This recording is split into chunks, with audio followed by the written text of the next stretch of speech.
En esta ocasión, bueno, tenemos 3 invitados, ya tuvimos la presentación de Patricia, ahora viene Francisco López Arriazú.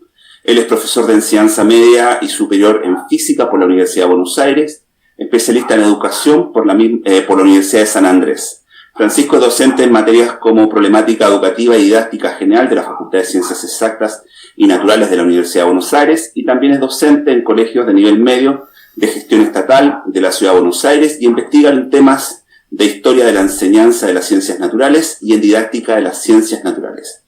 El título de su ponencia es Historia de la enseñanza de las ciencias naturales, una perspectiva social de la conformación del currículum de ciencias naturales en el sistema educativo argentino. Todo tuyo, Francisco. Buenas noches a todos. Bueno, vamos a ver si les puedo compartir, si funciona esto. Si no, les voy a pedir algo, les voy a mandar a alguien, pero creo que sí, va a funcionar. A ver.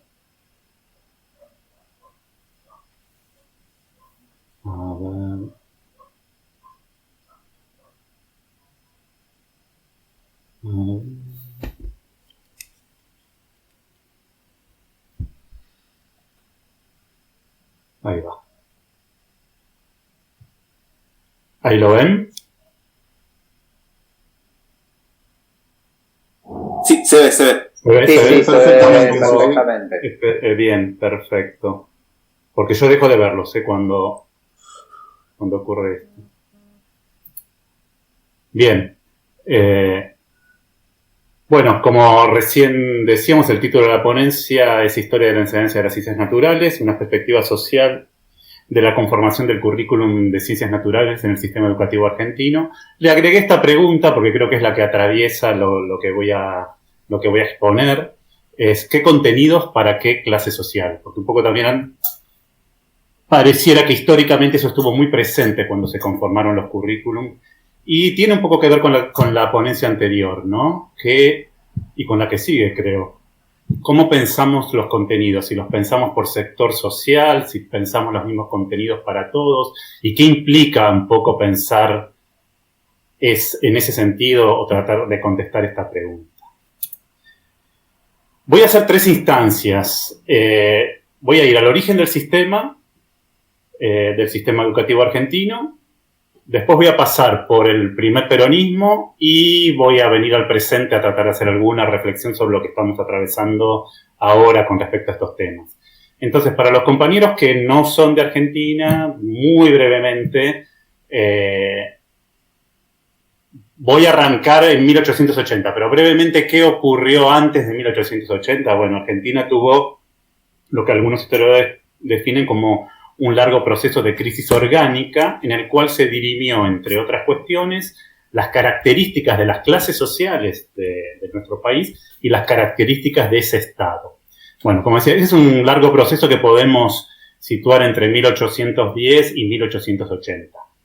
¿Sí? Vamos a arrancar en 1880 cuando eso está medianamente encauzado o resuelto.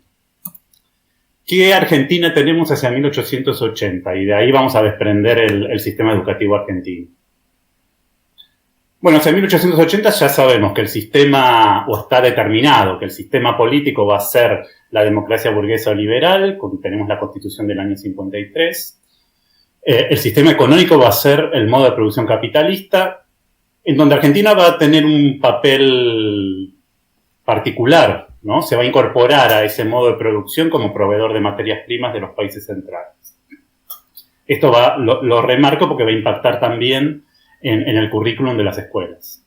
Bueno, para 1880 tenemos conformado el actual territorio de la Argentina. A grandes rasgos es el territorio actual, salvo algunos detalles limítrofes que en este último siglo se fueron dando, pero básicamente es el territorio al que llega la Argentina en 1880. Queda configurada más o menos también las características demográficas, las características de la población, a partir de los pueblos autóctonos, los aborígenes, los pueblos originarios, más la gran oleada migratoria europea que se da entre fines del siglo XIX y principios del XX. Argentina adquiere las características poblacionales que también podríamos decir que conserva a grandes rasgos hasta hoy.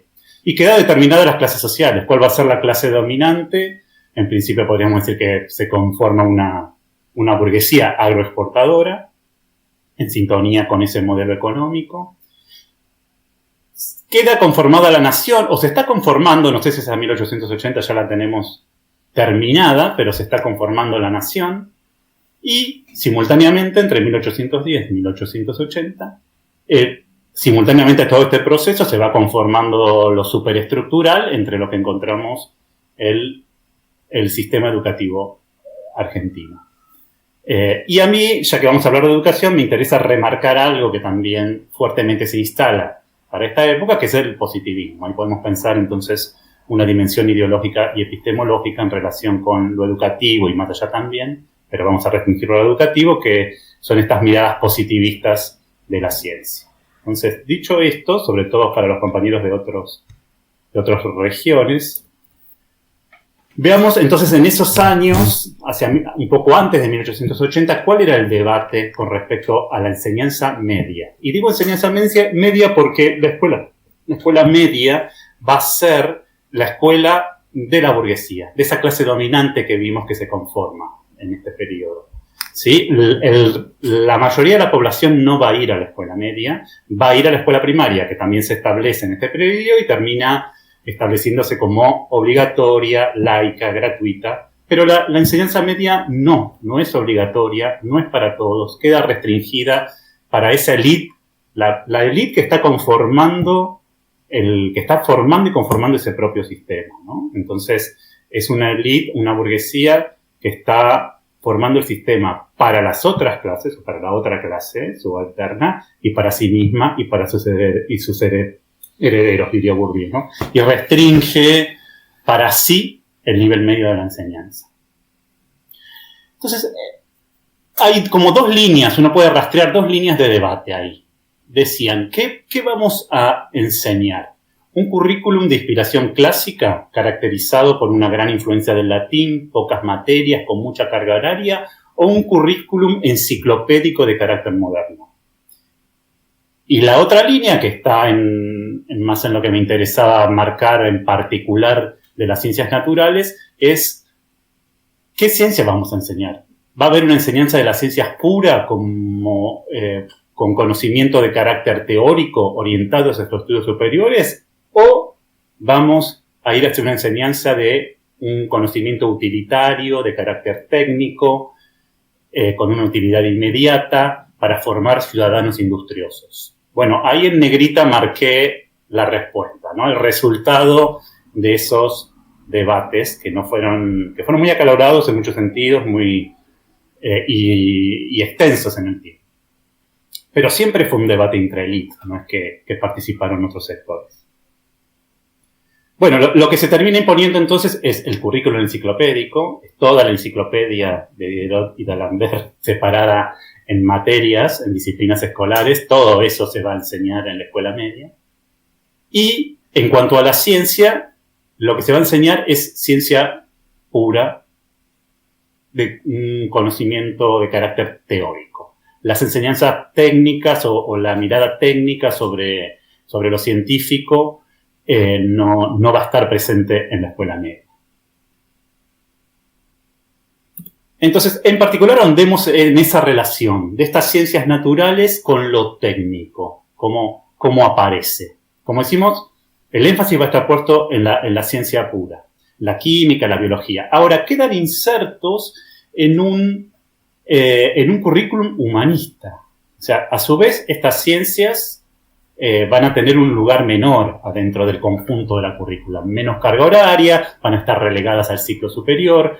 Lo fuerte va a ser la enseñanza humanista. O sea, la burguesía se va a formar a sí misma con contenidos humanistas más que científicos en el sentido de las ciencias naturales, ¿no? Y por supuesto la técnica queda fuera. Pero no conformes con eso, lo que nosotros podemos ver entonces, cómo aparecen en los planes y en los libros de esta época la relación entre esa ciencia y la técnica. Bueno, lo técnico siempre va a aparecer como de un carácter subsidiario con la ciencia. Ingresan como una aplicación de la teoría. Siempre va a estar la teoría y su aplicación técnica, de última, si es que aparece algo de técnica. Esto, digamos, es un reacomodamiento que va en contra incluso de lo que uno puede ver desde la historia de la ciencia, y que va incluso también en contra de algunas cuestiones que están en estos postulados epistemológicos positivistas. Por ejemplo, si tomamos a grandes héroes de esa mirada positivista, como pueden ser Galileo, Darwin, Carnot, uno no ve esa relación ciencia y técnica como lo marcan estos planes de estudio. Uno no ve que lo teórico esté por encima de lo técnico. Si uno ve cómo construye ciencia Galileo, lo que ve que va a los arsenales a mirar los cañones, disparar balas, y a partir de ahí extrae ciertas leyes del tiro oblicuo. Darwin va a mirar cómo los criadores de ganado hacen selección de ese ganado sin tener en cuenta la teoría de la selección natural que luego Darwin va a desarrollar. Digamos, eso va a venir después. Carnot también elabora sus leyes de la termodinámica mirando las máquinas de vapor. Entonces, no está claro que históricamente la técnica sea una aplicación de la teoría. Muchas veces parece haber una relación mucho más compleja y unida y vuelta. Desde lo que hoy llamamos técnica podemos construir teoría y lo contrario también. Pero la escuela y este currículum pone lo científico por encima de lo técnico. Lo técnico lo excluye prácticamente, si aparece así. Entonces, esto rigió el sistema durante varias décadas. Saltemos al primer peronismo. En 1945-1955, 2 periodos gobierna Perón hasta el golpe del 55. Acá, en un marco distinto, en un marco de posguerra, en un intento de industrialización del país a través de lo que se llama la ESI, una industrialización por sustitución una industrialización por sustitución de importaciones, va a haber una profunda modificación del sistema educativo y se va a crear todo un circuito de escuelas técnicas, en donde podríamos arrancar. En la primaria ya había escuelas que podemos considerar primarias con orientación técnica, luego pasamos por todo un circuito medio de orientación técnica, y eso se coronaba con la apoteosis, podríamos así decir, de una universidad obrera, ¿sí? La Universidad Obrera Nacional, que se crea en el 48. Bueno, ¿qué pasa acá? ¿Quiénes van acá? Bueno, la clase obrera. Y está puesto en la reglamentación. Para ir ahí, a ese circuito, había que ser obrero. Entonces, esto va en contra de esa tradición de que solo la burguesía accedía a los niveles superiores educativos y era la que iba a la universidad. Acá les copio unas declaraciones del decano de la Facultad de Ingeniería de la Universidad de Buenos Aires, posicionándose en contra de este circuito técnico. Pero es llamativo porque se está posicionando en contra incluso para la formación de ingenieros. Dice, la especialización de los estudios secundarios técnicos es uno de los errores más grandes. Se forman con ella ingenieros que no tienen ninguna base general de conocimientos históricos, literarios, filosóficos, científicos, que se enseñan en nuestros colegios nacionales. O sea, está reivindicando la formación humanística, ni siquiera dice estudian física, biología en los colegios nacionales. Es lo que decía al principio. Está haciendo énfasis en los conocimientos humanísticos. Y dice, eso es lo que necesitamos en la UBA que tengan los futuros ingenieros. Esos conocimientos humanísticos. No necesitamos que estén formados en conocimientos técnicos, y ni siquiera acá, por lo menos, hace mención a las ciencias en sí, física, química y demás. Ahí hay un posicionamiento ya histórico de la universidad, reivindicando el humanismo por sobre los demás conocimientos. Bien, ¿qué ocurre con este proyecto? Bueno, es rápidamente desmantelado. Piensen que la UON se crea en el 48, en el 55 es el golpe, o sea que después de la caída del peronismo, el circuito, como digo, se desmantela. La universidad esta subsiste, hoy es la Universidad Tecnológica Nacional, pero bueno, todo este circuito paralelo al circuito tradicional de formación técnica se desmantela. Bueno, acá se abre todo un debate y toda una discusión historiográfica con respecto, y con diferentes posicionamientos con respecto a qué fue esto, ¿no? Si fue una formación genuina de la clase obrera, como diría el peronismo que impulsa esto, o como dicen incluso en ese momento la izquierda y otros sectores, esto es un desvío. Acá es un desvío de la clase obrera por un circuito devaluado. Acá los conocimientos socialmente significativos son los conocimientos humanistas que no impiden que luego uno pueda formarse como ingeniero, por ejemplo. Sin embargo, se hace ir a la clase obrera por un circuito de menor jerarquía, de menor calidad. Parece ser un desvío para impedir el ascenso social de estos sectores. Todo un debate, ¿sí? Que no vamos a entrar, pero lo dejamos abierto. Si eso fue así o fue realmente una intención genuina de llevar a estos sectores hasta la universidad, o podríamos pensar si la clase obrera tiene que formarse en lo que tradicionalmente se forma la burguesía y no puede tener su propia identidad educativa también. Bueno, todo se abren diferentes líneas de debate que tiene que ver con esto, ¿qué enseñamos a cada sector social? Bien, entonces, ya estoy, creo que en tiempo, vamos al presente. Por lo menos a nuestros alumnos les decimos que la historia sirve para entender el presente, y yo sumaría también para poder intervenir en ese presente, ¿no? Con mayor seguridad. Entonces, a partir del año 2006 en Argentina estamos inmersos en un proceso de reforma educativa que ya está culminando, ya está llegando a los últimos años de los colegios, porque, digamos, por ejemplo, en los nocturnos fue más lenta, pero bueno, ya está casi concluido. En ese proceso de reforma se suavizaron las orientaciones tradicionales, y lo que tenemos ahora son algunas escuelas técnicas con mucho menos contenidos técnicos de lo que tuvieron en algún momento, y tenemos después una serie de bachilleratos orientados, pero con orientaciones muy, muy suaves, ¿sí? Son bachilleratos, básicamente. Entonces la pregunta que uno se hace es esto de la orientación. ¿Estamos enseñándole todo a todos? ¿O qué pasa o estamos seleccionando contenidos para sectores sociales? Entonces, la primera pregunta que surge entonces frente a estas nuevas orientaciones es: ¿atienden a una única clase social cada orientación? ¿O uno mira las orientaciones y ve que hay chicos y chicas de diferentes sectores mezclados ahí? Entonces, lo primero que deberíamos mirar, si estas orientaciones se están convirtiendo en circuitos diferenciados de sectores sociales o no.